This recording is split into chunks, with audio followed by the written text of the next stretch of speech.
Patrick, and I'm the faculty advisor for the Libyan delegation. I'm Rick Wilchin, and I'm the Minister of the Interior for the country of Libya. My name is Abdallah Hassan, and I'm the Assistant Secretary General. My name is David Root. I'm the Program Coordinator for the Majd Al-Arab League for the National Council on U.S. Arab Relations. My name is Danielle Berggren, and this year I was the Chair of the Environmental Council. The League of Arab States is one of the oldest intergovernmental bodies. It actually started before the United Nations. It's a governmental body of the 22 Arab nations, ranging from Mauritania to the Comoros Islands to Djibouti, Egypt, Iraq, Kuwait, and all these Arab nations within the Middle East have gathered together to discuss their interregional problems and differences and help to advance the region as a whole. Basically, the conference begins long before the delegates even come to Grand Valley for the sessions itself. They do a lot of personal preparation, both individually as well as in their countries. Once they've done that and they've discussed, they've created resolutions, they will come to Grand Valley where we will have a session where essentially we will open up the Majd Al-Arab League for this term. Okay, well, the first day is Wednesday. It's when all the schools meet together as a large body. Everybody gets to know everybody, but for the most part, it's pretty much laid back.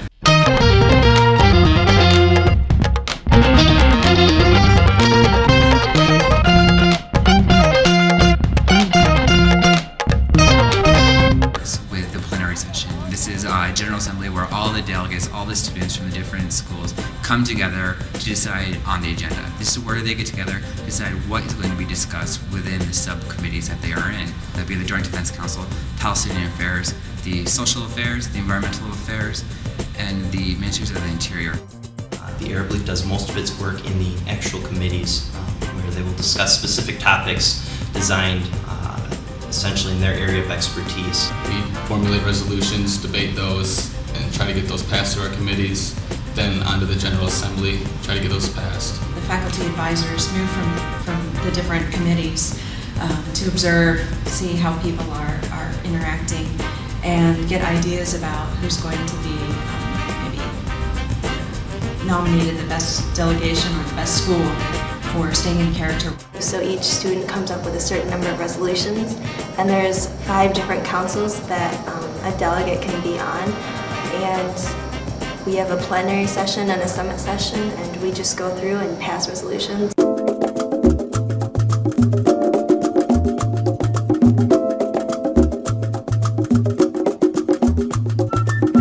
I have to say the most interesting aspect of it would be the human nature of it. You can read about Middle Eastern politics and about the Arab League as much as you'd like, but to actually be involved in a simulation of a government structure within them, if you want to call it that, is rather remarkable. It's interesting to see what other individuals representing different interests will bring to the table. It's really a unique experience. I don't even want to say it's a class because there's no lectures, there's no midterm, no final exam. It's really, you get together with a group of your students and your faculty advisor, and you talk about the issues relating to that class. You bring your proposals for various draft resolutions and basically figure out your strategy for attempting to get your country the policies that it wants. And so it's really not like anything I've ever done before here. What the model experience entails is kind of like a hands-on approach to learning as well as doing research. With my experience doing model simulations, being prepared is probably one of the key things that you can bring in going into the model itself. If you can come in, fairly prepared, knowing the rules of what's happening, you should be set. The Majd Al-Arab League is set up so that people do their own research. So it's not something that's really taught. They're going out and getting most of the material themselves. Know the rules of procedure, because that's a great way to use as a tool to your advantage to get resolutions passed.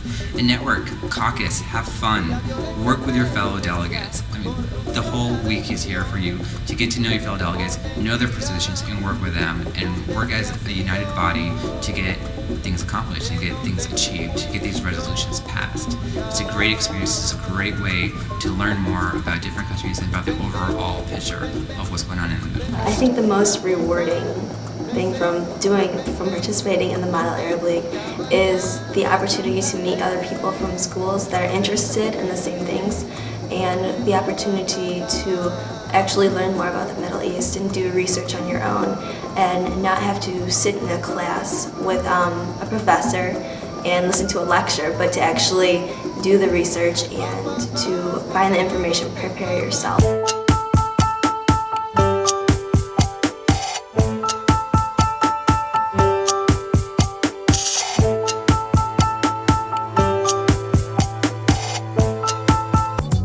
There's a lot of out of education experiences that you have in Arab League, you know, that you can apply, whether it be the communication skills or, you know, the ability to write a little better, compromise. You know, I think the experience in itself is just something that could benefit a lot of students in a lot of different areas and backgrounds. You'll see how the world discusses and views issues dealing with the Middle East in completely different ways with different perspectives. And that's a great motivational factor to get involved in Majd Al-Mallah. It's a chance to really go above and beyond what is covered in the classroom. It's a point to actually study media, study news sources, not only from the US and from Europe, but also from other Arab nations. And it's great to see people going and investigating and learning about a part of the world that they had so far only heard about, you know, from cliches or in the news, which isn't necessarily representative of a certain country's view, except the United States. So I think that it's really great to be on the other side. And I know firsthand that it really can change people's lives. Basically, I think it's just a wonderful experience, the whole model simulation in itself, and it can benefit just about anybody who does it. There are so many benefits, not just to learning more, but to learning how to communicate with other people and to compromise with other delegates and delegations from the other schools. I also think that it's a really good opportunity to learn more about parliamentary procedure and how things would run.